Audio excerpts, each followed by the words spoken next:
This has been something where other European countries are lending a hand because today it's Spain and France, but tomorrow it could be any other of the European countries where we've seen similar wildfires in recent years. Let's turn our attention to what is happening in both France and Spain this morning. The wildfires are raging. As Rosie said, flames are now within 9 miles of Bordeaux. Hundreds of thousands of people have been removed from the area. Spain's been hit as well. The Spanish Prime Minister Pedro Sanchez has spoken of difficult hours ahead. Let's speak to, first of all, Adam Sage, who joins me from France. Adam, good morning. These conditions near Bordeaux are starting to sound very threatening to the actual city itself. We did hear talk of a full city evacuation over the weekend. How likely is that looking right now? Well, the mayor of Bordeaux has said that there isn't an evacuation plan for now. Obviously, it's something that's going to be looked at over the next few days. There's a crisis meeting of the government being chaired by President Macron this morning. It actually rained a little bit in Gironde. Gironde is the département, like the county around Bordeaux. It actually rained a little bit overnight, and the prefecture has said that the situation overnight is stable. Which is the first night, and they've said that since Wednesday. However, that's a very, very precarious stability, and no one is saying that this fire has been stopped, has been put out. That we're expecting the temperatures to go up again tomorrow. They could reach 40 degrees by Wednesday, so the situation remains very, very alarming. The winds, which have been very strong, which are the main factor, along with the temperatures in pushing this fire towards Bordeaux. At the moment, then, they're not pushing the main fire towards Bordeaux. I mean, at the moment, this morning and probably today, according to weather forecasters. But it's a changing wind. It's a switching wind, and over the next few days, it could well do so. To come back to your question, no evacuation of Bordeaux planned at the moment, but evacuating the whole of Bordeaux would be an absolutely massive move. And potentially quite dangerous in itself. Yes, I mean, obviously, part of the messaging from the mayor of Bordeaux and the authorities generally is not to cause a panic evacuation. I mean, if evacuations have to be planned, what they don't obviously want is everyone fleeing on the roads in an anarchic situation, causing traffic jams and preventing firefighters getting to the fires. It's a hugely popular holiday region, as many people listening to this programme will know, and perhaps even been there themselves. Do we know how many British tourists are actually caught up in these fires? No, I don't. I don't know. I mean, certainly many thousands. As you say, the Gironde and the Landes, which are the two départements that are affected, are very, very popular. A lot of people will be camping down there, will be staying in Airbnbs. A lot of British people would have been caught up in this. They've been evacuated from campsites in recent days. They've been either the fortunate ones, in quote unquote, have been able to get into their cars and drive away and go home. It's a very unfortunate end to their holidays. But it's better for the people who have found themselves staying for days and days in gymnasiums, in temporary shelters throughout the region. I mean, just to give a sense of the scale of what the firefighters and the French authorities are having to deal with, we heard over the weekend some firefighters talking about these clouds of ash and smoke creating their own weather fronts almost, and there's been a sign of what's known as a pyrocumulonimbus cloud, which is never seen before in France, hanging over these fires in that part of France. I mean, what more can you could tell us about how difficult that makes it for the firefighters to actually try and do their jobs? Yes, well, these are phenomena that are known, I think, to firefighters in North America and Australia, absolutely unknown in France, whereby the fires, as you say, they create something like a thunderstorm of their own, which is projecting ashes and bits of the fire for hundreds of meters, and therefore causing a fire 100 meters away. I think it's extraordinarily difficult for the firefighters to deal with. It means that the fire is jumping from one place to another. sometimes hundreds of meters away. It's an incredibly difficult situation. We've now got thousands of firefighters down in the southwest, something like 2,500. We've got the army as well, but it's stretching French resources well beyond what they were able to do, really. So many literal moving parts to this story. What's the national government been saying about these wildfires, the response, the guidance to locals, to tourists, and the messaging about how they're going to, I guess, essentially become more resilient against them in the future? The main messaging, and I think it's probably a sensible one, is listen to what the authorities are saying. Keep your phones on overnight. That's perhaps the most essential thing, because people have been getting text messages at 2 a.m., 3 a.m. saying we're evacuating your town, your district, your village now. Get out. So I think that's the key point. On the whole, the evacuations, I mean, they've been organised, I think, fairly well by the national and the local authorities. I mean, I'm sure that feels people involved in it that they haven't. It's very chaotic. It's very stressful.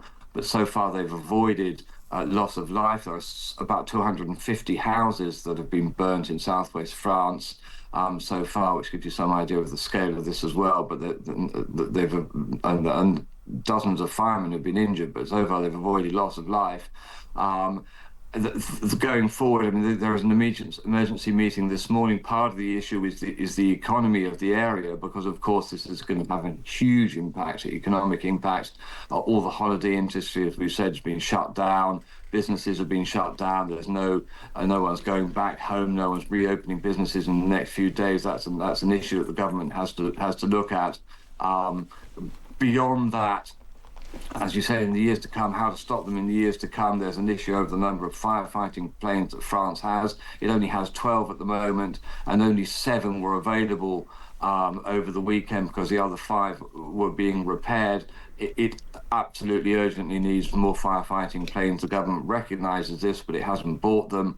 And then, of course, there is the issue of forest management, of cutting down the scrubs and the trees to create breaks in the forest, which has possibly been done to an extent in Les Landes, which is the neighbouring département, but hasn't been done so much in Gironde, it seems. Adam, thank you very much for that update. That was the Times' Adam Sage. Let's speak now to Simon Hunter, who's the Times reporter in Madrid. Simon, again, could you just give us an update on what the fire situation is right now? Well, there was some cautious optimism yesterday from the authorities that the conditions were going to get somewhat better because the winds had dropped and also the temperatures have noticeably dropped over the last couple of days. But we're waiting for an update for the authorities this morning still. But actually, last night the latest news was that there's some progress, but definitely no victory yet. The firefighters with the Madrid and the fires in neighbouring Abell province, they've managed to contain a lot of the fronts thanks to those lighter winds, but there's a lot of active hotspots still and a lot of fears of reignition. So none of the major fires yet can be considered to be fully under control. And also yesterday, another fire entered the game, as it were, in Castellón, in the eastern Valencia province. That saw another 16,000 people either evacuated or told to shelter in place. And yesterday we were looking at a total of 116,000 people across Spain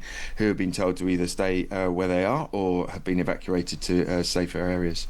Adam Sage was mentioning that in France the authorities seem to have reacted very well to this, and we did hear compliments from tourists who were stuck out there saying that the messaging has been very strong and the authorities have been very clear in what they're expecting from people. What's it been like in Spain?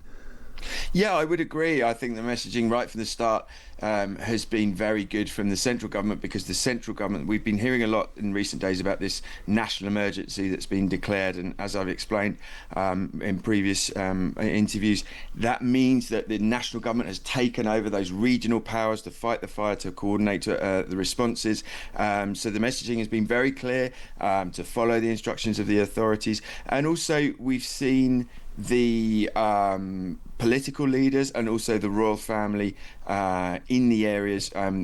So Prime Minister Pedro Sanchez has been in Madrid, he's been in Avila, he's been on the scene. The regional premier of Madrid has been there constantly in the site of the Madrid fires. The King and Queen of Spain yesterday were also at the operational headquarters of the fires, giving support to the people, talking to members of the public. And the Prime Minister today, Pedro Sanchez, he's actually going to travel to Castellón. So they've been very visible. Also, the messaging from Pedro Sanchez has been, we need a national pact, we need a national agreement, we need action on climate change to try and stop these fires from becoming such a regular yearly occurrence, which tragically they seem to be on the strength of what's been happening in the last couple of years. How much of an international effort is this? Because people have been offering resources from neighbouring countries in order to try and put these fires out. Right from the start, when the government took over the leadership of the crisis on Friday, one of the first things that he did was to call on the European Union to help out, and that has been happening. Several firefighting aircraft have been sent from countries such as Greece, Italy, and Turkey, if I remember correctly.